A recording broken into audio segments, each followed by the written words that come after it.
Walking through the streets with a heart so bold, Marleybone Buttons, a story to be told. A brave little goblin with truth as his guide, he'll fight for justice, won't step aside. In the land of Nod, where darkness will loom, Marleybone Buttons, dispelling the gloom with a smile on his face, he'd lend a helping hand, the friendliest goblin in this enchanted land. Marleybone Buttons, oh, how we adore the courage in his heart, you can't ignore.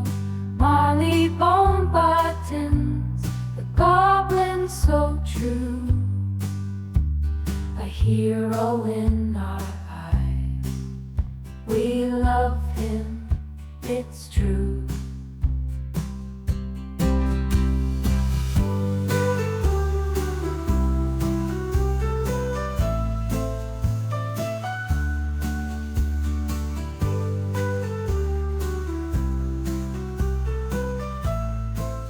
Once upon a time in the land of Nod, there lived a beautiful queen named Cressida, and her wicked brother Prince Itlyboo. As wickedness goes, the prince knew no bounds, and his wicked deeds had no parallel. Verily, he was a right chit. Nonetheless, the queen loved him, for he brought her beautiful dresses and priceless jewels from all corners of their kingdom. It mattered not one jot that they had been stolen and pillaged from her already overtaxed and downtrodden subjects, for she also was a right chit. And it came to pass, on a dark thundery night, as the queen sat alone in her dining room, the prince knocked on her door.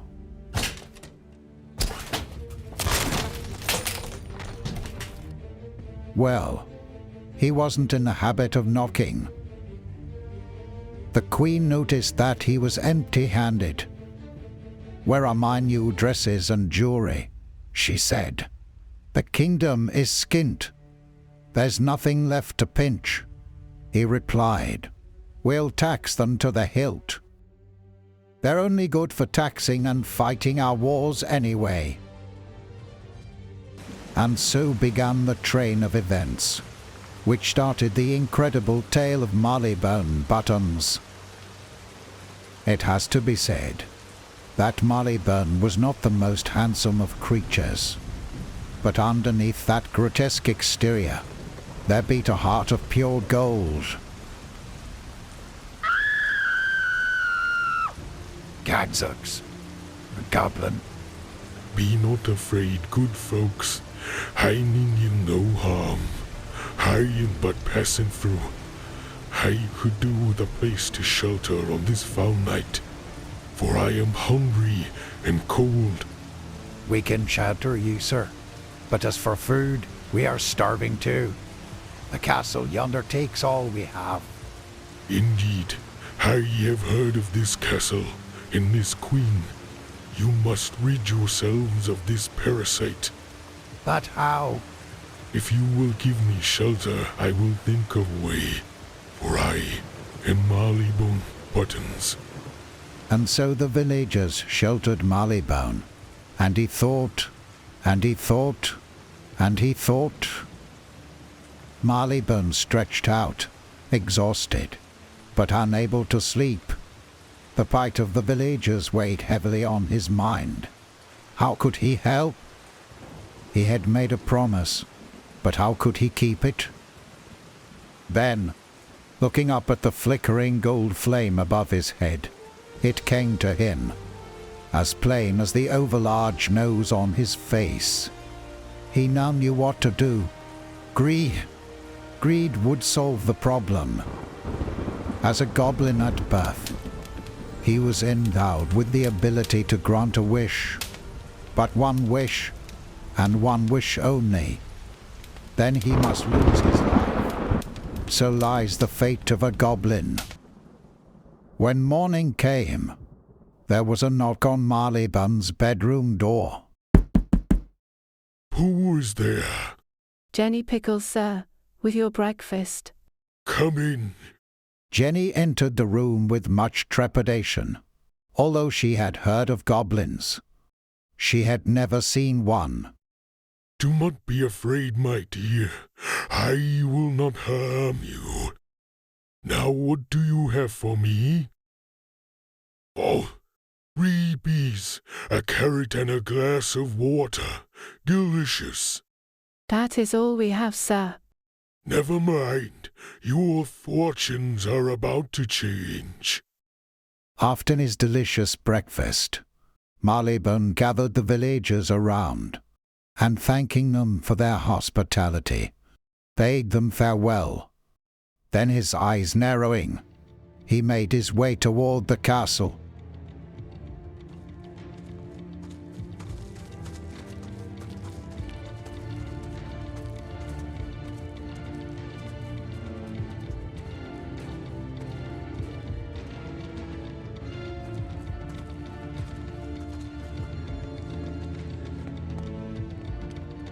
Attention inside. I wish to see the Queen. Your Majesty, a goblin wishes an audience. A goblin, you say? Quickly, hide all the food and valuables, and hold your nose for the smell. Your Majesty, Marleybone Buttons.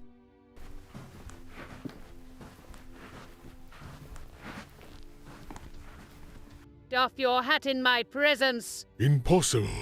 It's a bun and it's part of me head. Such insolence. It'll be off with your head. I heard that goblins can grant wishes. Is that true? Indeed, it is. Then grant me a wish, and you can keep your head. Why you hiding behind the table? Goblins scare me. No need to be scared. I came only to pay my respects. Then grant me a wish. Pray let me admire your magnificent castle first. Then I grant your wish. All right, but don't dilly-dally. I haven't got all day. Indeed.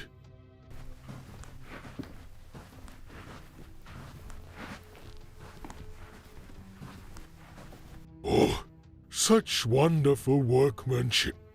Even if it was fashioned from gold itself, it could never be improved. Gold! Aye, gold! Merely an observation. Yes, gold. Now there's my wish.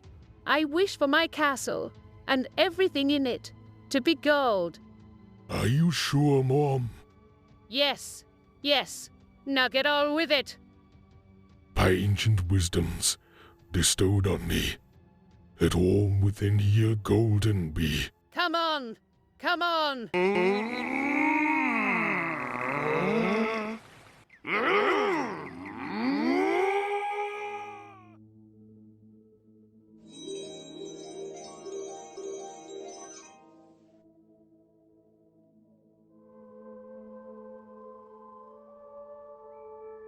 Marleybone raised himself up, and looking into the now golden eyes of the Queen, proclaimed, Behold your golden castle.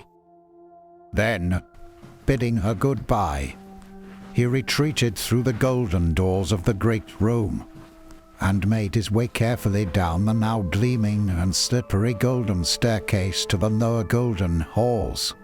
Stopping for a minute, he glanced at the now solid gold window panes and saw his grotesque golden reflection staring back at him. He carried on, under the golden arches, to the golden courtyard, and, looking upwards at the golden turrets towering above him, he wondered how long it would take for them to fall. Gold may make beautiful trinkets, but unstable castles. With a slight shudder, the great golden weather vane on the highest gold turret gave out a pained creak, then slowly began to fall. Then the great gold turret itself, As it fell into the courtyard, it brought down the golden walls. Soon a magnificent golden edifice, and all within were reduced to piles of golden rubble. Marleybone came to the bottom of the hill, and sitting down, he felt a great feeling of sadness sweep over him. The one and only wish he was allowed to grant had caused death and destruction. In that lifetime of nearly 1,000 years, he had witnessed more death and destruction than he cared to remember. Wars, plagues, famine and pestilence. He had seen it all. Did he care to see more? No. The one and only wish that he could grant had only caused more death and destruction, and for granting that wish, he must now pay the price. So be it. His time had come. The shadows grew long, and Jenny Pickles, lying on her bed, couldn't help thinking of Marleybone Buttons. She admired him. She knew that his outward appearance was no reflection of his true self. He was a good goblin, and heaven knows, good goblins are few, and far between. The rumbling started slowly, then became louder. The bed began to shake, then a room.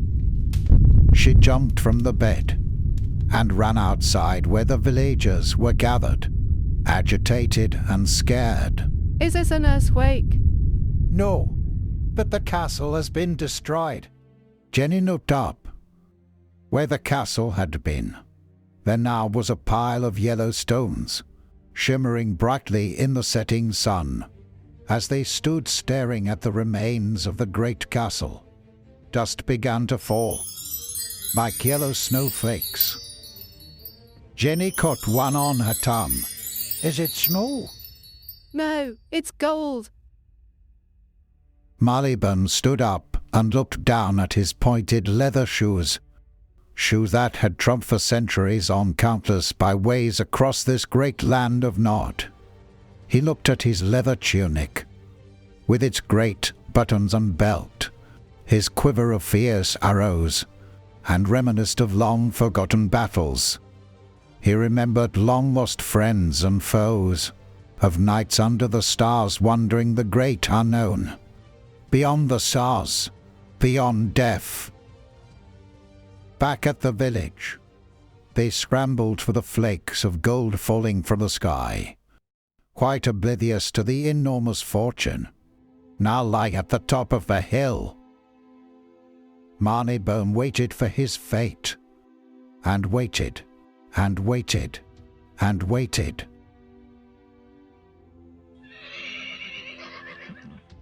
Then he heard a voice. Get on with it. Get on with what? Your fate. One wish granted, and you must woo a wife. You mean I am to woo a wife, not lose my life? You always were a bit corned beef. Corned beef? Hard of hearing. But I don't know any goblin ladies. She doesn't have to be a goblin. What human would marry a goblin? There's a girl in the village who has the hots for you. Hots? She likes you and will marry you. Do I have to? Marriage or death. Those are the rules. Marleybone wrestled with this momentous decision. All right. I'll go with the hard one. Death? No.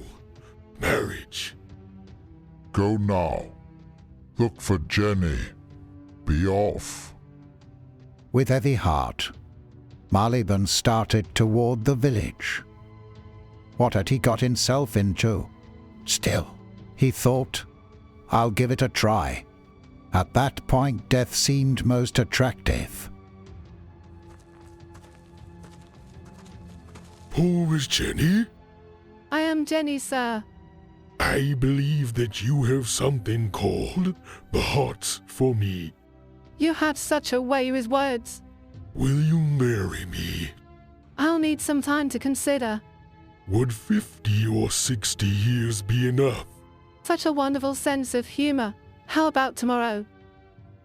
And it came to pass that Marleybone and Jenny got married, and they lived in a little house in the village, which, by this time, with all the wealth which came from the ruined golden castle, had been, like all the other houses in the village, transformed into their own little luxury palaces.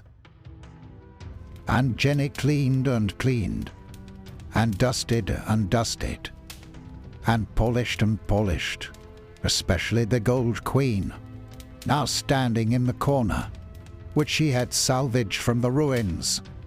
And she polished the bookcase, and she polished the fireplace, and she polished the other bookcase, and she polished the mantelpiece. Marleybone thought, and thought, and thought. He longed for the open road, the fresh smell of the mountains, not polish, and the sound of his arrows as they swished toward their targets. He was bored stiff. One night, after Jenny had gone to bed, he stood before the Golden Queen. As the dying embers of the fire crackled behind him, he looked into her golden eyes and felt remorse. A tear fell from his eye and fell on the Golden Queen's golden foot. He reached out to touch the Golden Queen's golden face, and a golden tear fell from her golden eye. Do not feel sad, Marleybone Buttons. You did what you did with a pure heart. I forgive you, for I was the architect of my own downfall. Greed was my life and greed was my death. Marleybone could not believe what he was hearing. I deserve my fate, to stand here forever. Rather a golden statue than a doormat. A doormat? Yes, Jenny Pickles walks all over you. You're a doormat. I know that you long to be free again. Yes, I do. Then go and find the Dark Horseman and plead for redemption. Ask him to reconsider your sentence of marriage. But that would mean death. I think you may find him most understanding. So Marleybone slipped away into the night, while Jenny Pickles dreamed of what she could polish next. Marleybone trekked for miles with no sign of the Dark Horseman. Then far in the distance he heard the neighing of a horse and approaching hoofbeats.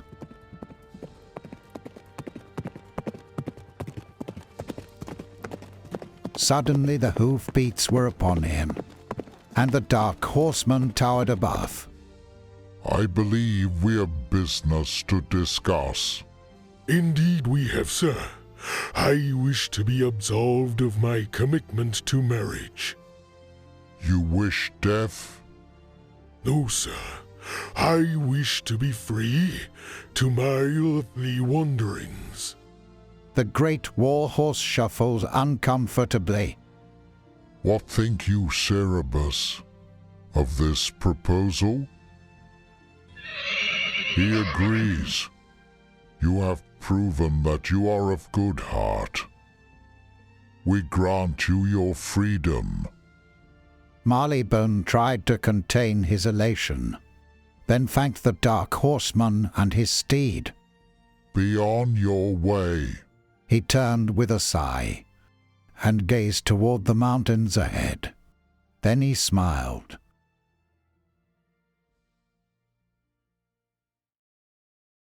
2 long centuries passed, and the brave little goblin continued his lonely wanderings, fighting the many injustices he found along the way.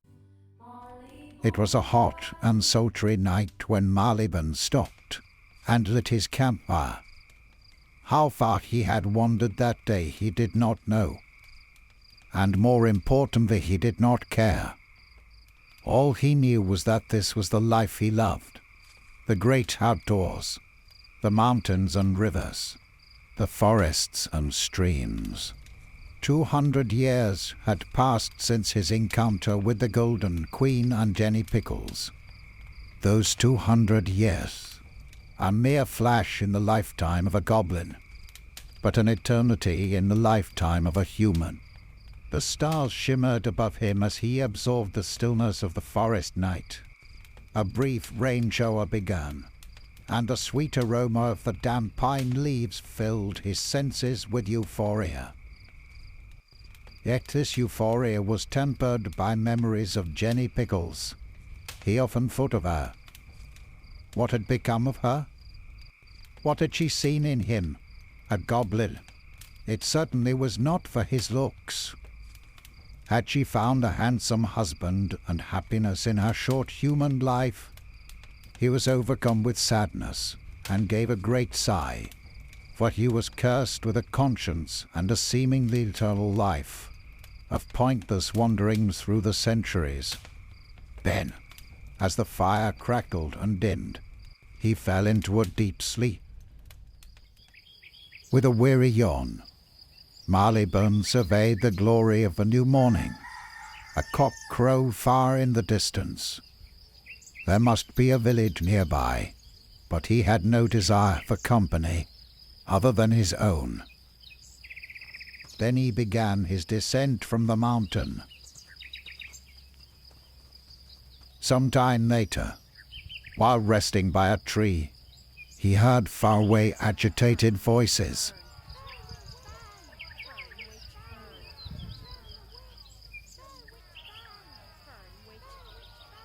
Humans, he thought, with their religious superstitions, they really are an inferior race. His eyes narrowed as in the distance he saw an angry crowd. Should he, or shouldn't he? Yes, he should. Quickly he walked toward the commotion.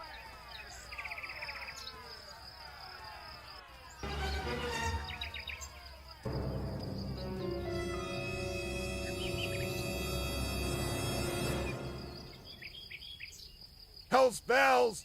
It's a goblin! Not just a goblin, but an angry goblin. Now release these poor souls. This proves they are witches! They summoned a goblin! No one summons Marleybone Buttons. It's my Marleybone Buttons. Marleybone looked in amazement. Jenny Pickles was on the cart. How could this be? After 200 years? Once again Marleybone's eyes narrowed. Goblins' eyes always narrow when their anger rises. Release them. No. They will pay for their crimes. What crimes? Witchcraft and cavorting with the devil himself. Have you ever seen a devil? No. Then, behold.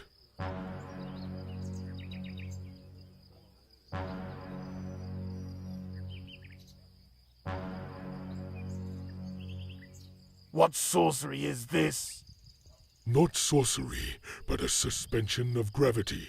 How brief or long depends on yourselves. What do you mean?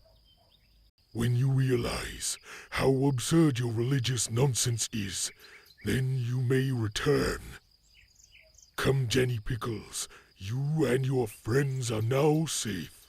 Darkness fell, and against the vast celestial tapestry of twinkling stars, a burning torchlight illuminated an array of bewildered faces, wondering if their god had let them down spiritually, or would let them down physically.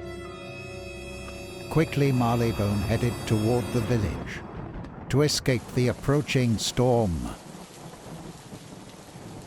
Incredibly, a beautiful church stood before them, and they hurriedly entered.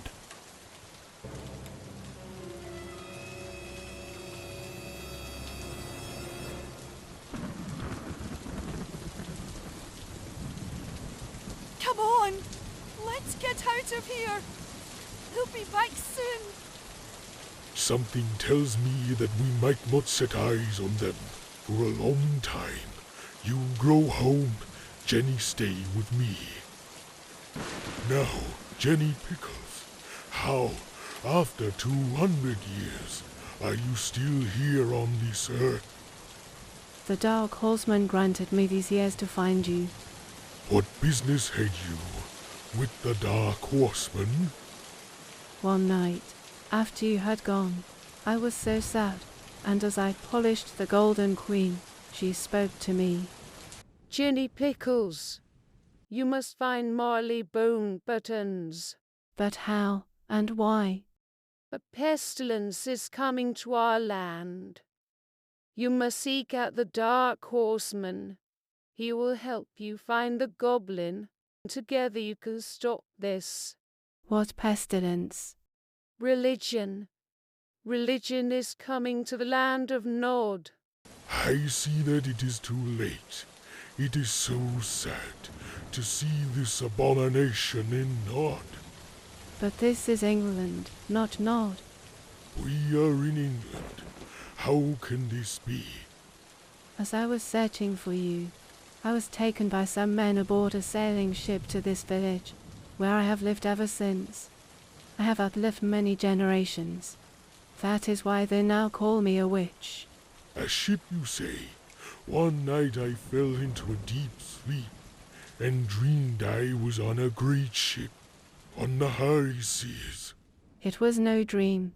The Dark Horseman has led you to me. Then we must return to Nod.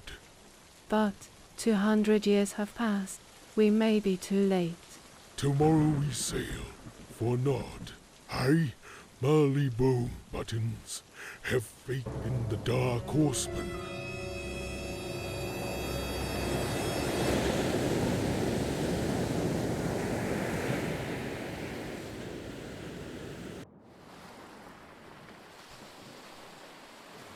Why do they call it Skull Island? I have no idea.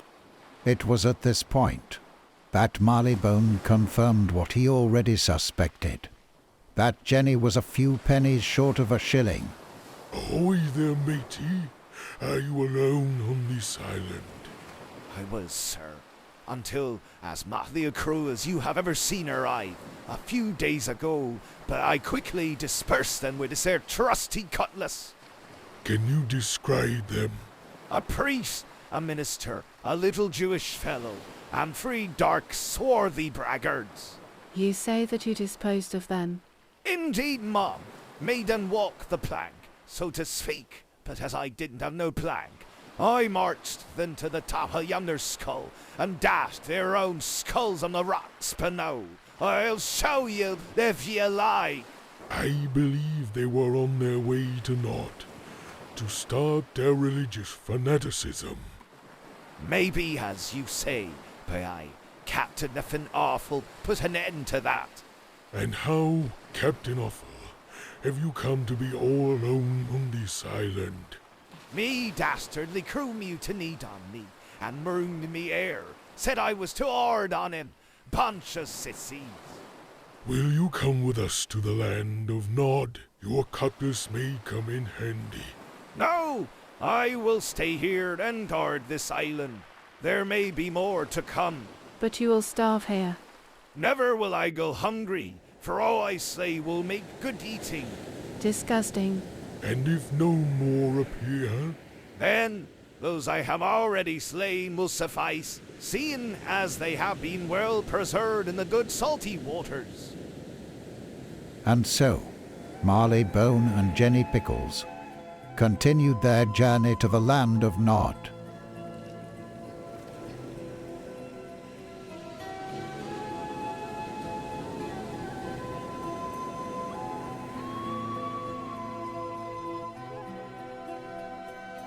Every night in my dreams, I see you, I feel you. That is how I know you go on.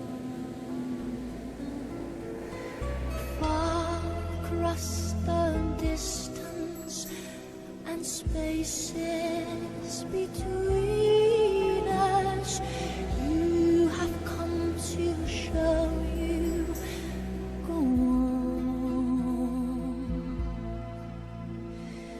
Near, far, wherever you are, I believe that the heart does go on.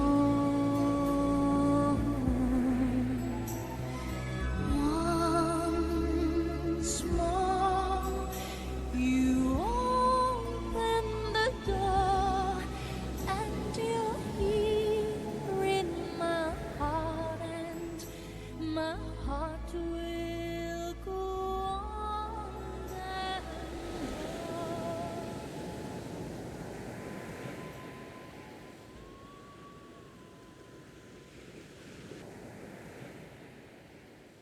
Look, the dark horseman. Welcome back to Nod. These are dire times. But we have defeated the religious zealots. What else is there now?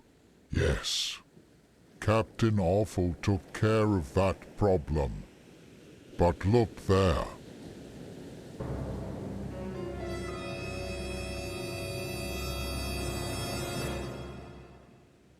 Who is that? A new threat. That is the face of the SNP, SNP? Silly Nod Party. They have just passed a new gender and hate law. What is that? As far as gender is concerned, you, Jenny, can now identify yourself as a man. But I'm a woman. Under this new law, you can be whatever you want to be, whenever it suits you. How does that work? It means that you can commit a crime and confuse the courts by switching your gender identity. That's ridiculous. I agree, but there's more.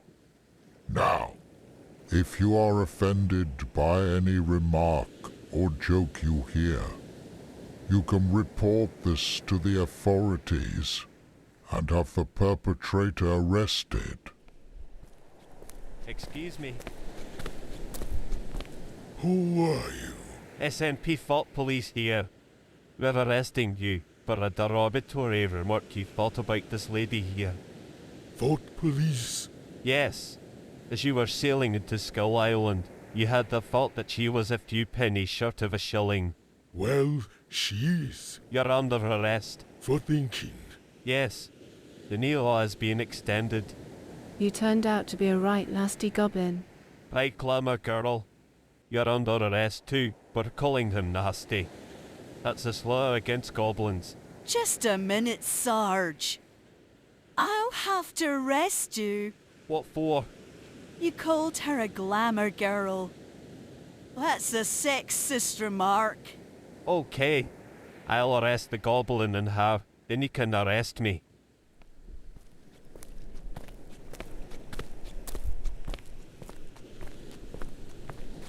A big black guy just walked past. Sorry, sir. You must say colored person. Nah, it was definitely a black guy. This is confusing. I feel like an idiot. That comment is offensive to idiots. Now, I'll have to arrest you too. Jesus wept. The mind boggles. Oh shit. Let's call it quits. It's a stupid law anyway. We'll see you around.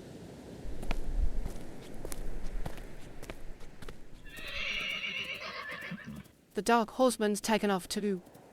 He probably doesn't want to be arrested. We have to find this guy and stop all this nonsense.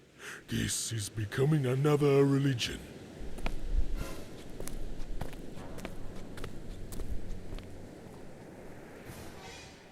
We must go to the SNP Parliament and have these silly laws repealed. Where is the SNP Parliament? Where else but next door to the Ministry of Silly Walks? And so Marleybone and Jenny set out for the SNP Parliament in the capital of Nod. How far is it? I'm not sure. We'll ask this guy. Excuse me, can you tell us how far it is to the Parliament building? Now, once a polytato. You may think that doesn't sound quite right, but believe me, once a polytato it is. And in this case, it was Goldiloppers. Goldiloppers trittly how in the early Maudie, and she fallolloped down the steps. Oh, unfortunate for cracking of the eggers and the sheeps and the buttery, full fallollop and graze the knee clappers. So she had a vasalubrious, rub it on and a quick heely huff, and that was that.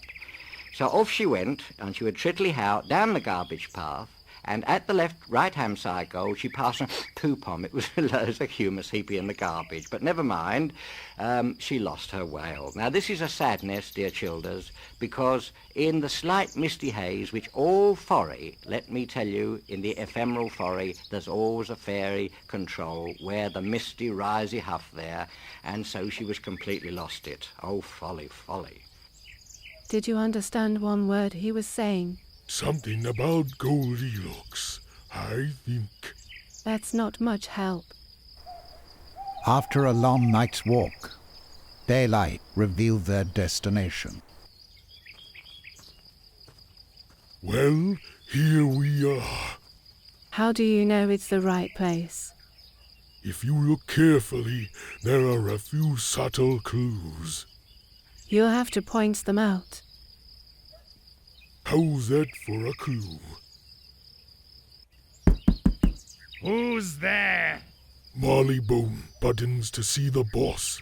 What's the password? Let's see now.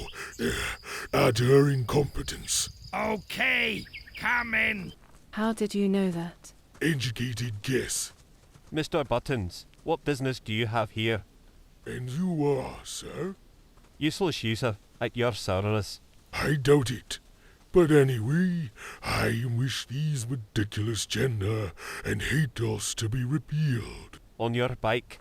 But he doesn't have a bike. That could be arranged. Excuse me, useless. I just heard that the police force have quit. All two of them? Yes. They couldn't handle all the complaints they've been getting. I suppose that's a ball in the slates now. The law's been repealed. You mean that's the end of it? It looks like it. What could we discuss now? Cycle lanes. That's always a good one. We'll be on our way then. Listen.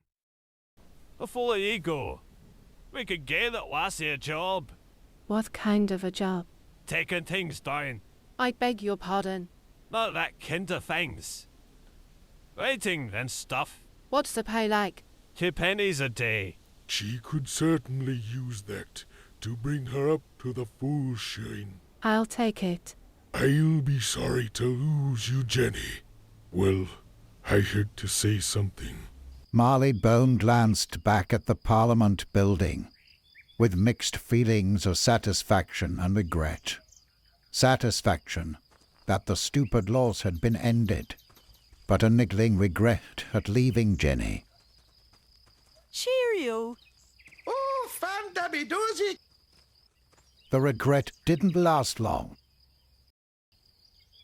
Summers and winters came and went, and Marleybone trudged on, righting wrongs here and righting wrongs there. He had come to the conclusion that this was his purpose in life, keeping the balance between right and wrong. Karma. One starry night, high in the mountains of Nod, he gazed in wonder at the splendor before him. Lying down by his campfire, he reminisced of all the times gone by, and of all the adventures he had experienced in his long and lonely life. Suddenly, a great tiredness swept over him, and his heavy eyelids wearily closed. As the world turned, the stars continued in their courses, on their eternal journey through space and time. The vastness and majesty of the universe, stretching to infinity and beyond, standing testimony to our insignificance as mere threads in the tapestry of the cosmos.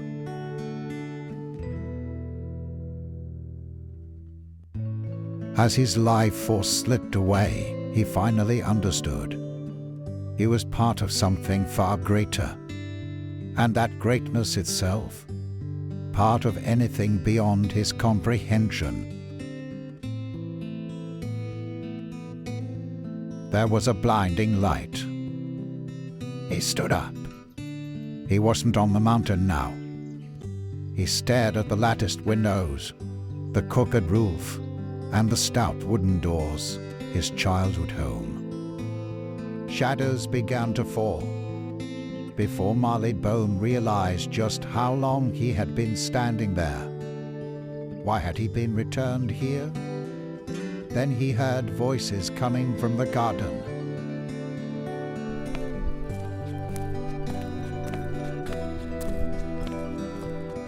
Marleybone gazed in astonishment at the scene before him. Why am I here? This was the beginning of your journey, your birth under the standing stones.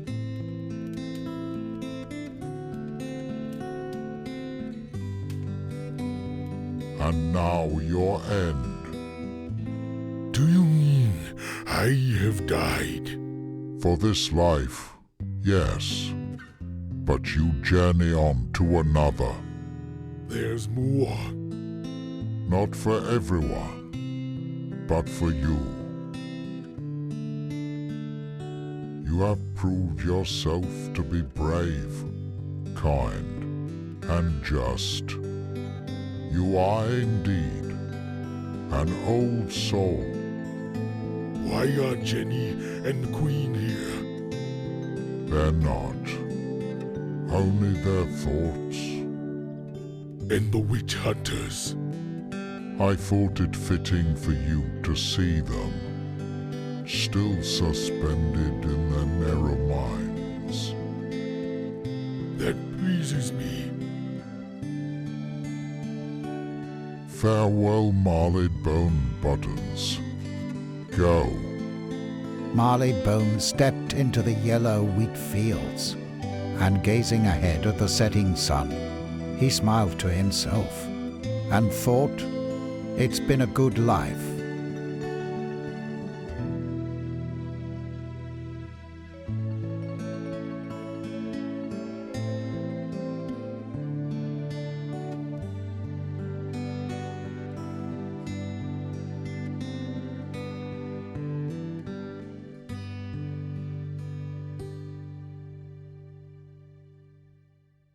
Walking through the streets with a heart so bold, Marleybone Buttons, a story to be told. A brave little goblin with truth as his guide, he'll fight for justice, won't step aside. In the land of Nod where darkness will loom, Marleybone Buttons, dispelling the gloom with a smile on his face, he'd lend a helping hand, the friendliest goblin in this enchanted land. Marleybone Buttons, oh, how we adore the courage in his heart, you can't ignore.